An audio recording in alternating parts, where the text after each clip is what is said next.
Hello and welcome again to I Will Break Your Game with the Talos Principle. Now, I think it's pretty cool that so far we've been able to break every single puzzle from A1 all the way through to A5. But here in level A6, I think it's going to be a league above any of the other solutions you've seen so far.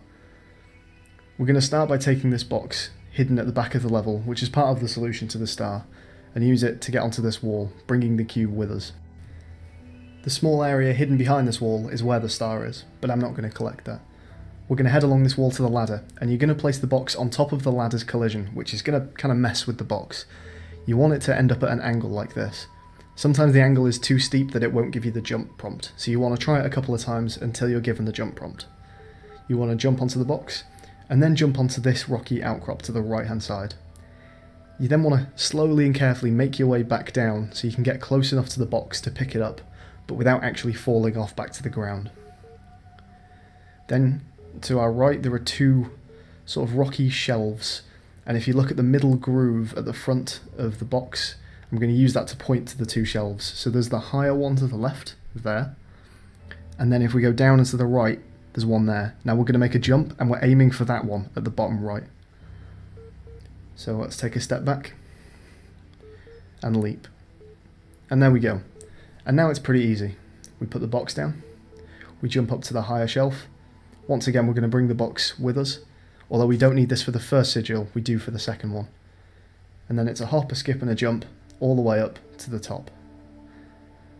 I think this is pretty cool. We've done some quite crazy rock climbing there to get all the way to the top of this level. So as I say, for this sigil we don't actually need the box, but there's a second sigil that we'll be getting up via the same method, and for that one we will need the box.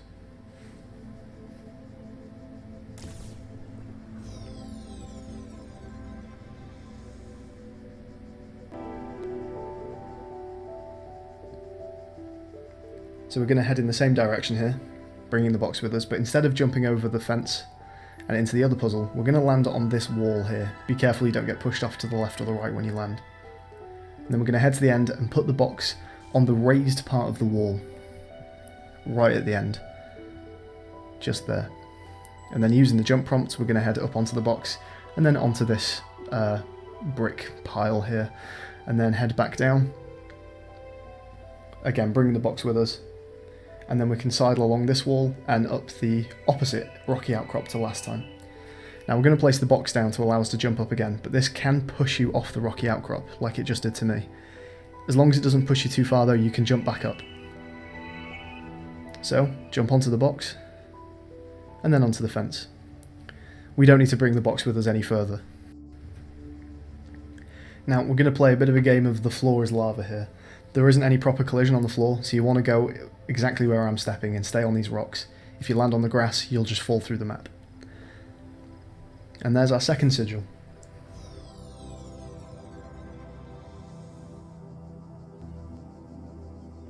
Now for some more rock climbing. This one's actually quite comparable to the break we did at the start of episode 3 in A3, where we jumped on top of the broken statue. There's a small jutting out piece of rock on the wall here, and we're going to try and jump on top of that from the small stone slab on the floor just away from it. So you're going to take a running jump off the stone slab onto the jutting out rock, and you're going to try and jump up and to the left onto the rocks up there. Again, you want to just be mashing jump this entire time, like with the broken statue. Eventually you'll get bounced off the top of that rocky outcrop, and if you move up and to the left, you end up on top.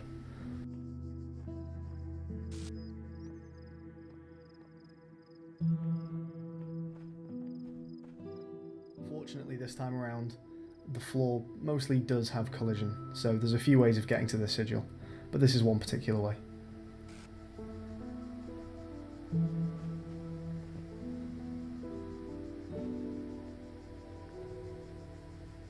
So that's 3 out of 4, and for the fourth break, we're going to use the same method to begin with, and then head in a different direction.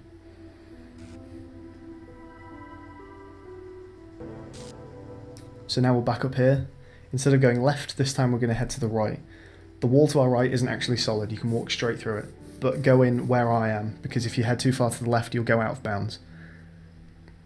Now you can head round, go to the right hand side of this rocky outcrop so that you're high enough to jump onto this roof. Then head along to the end of this roof and you can jump to the wall over there. Follow the wall in this direction. Eventually you'll get to a long straight wall, which is the one I'm just about to get to here. In this wall you have a blue fizzler and you have a couple of fences. The blue fizzler is fine, you can walk straight over that just like it's solid wall. The fences, however, will push you off. But if we take a run up and just sprint straight across, then the fences won't have enough time to push you off and you can run all the way to the end. And that is the final sigil. Thanks for watching some of the more absurd breaks so far in Talos, but we're not done yet. Join me next time for some more rock climbing and box abuse.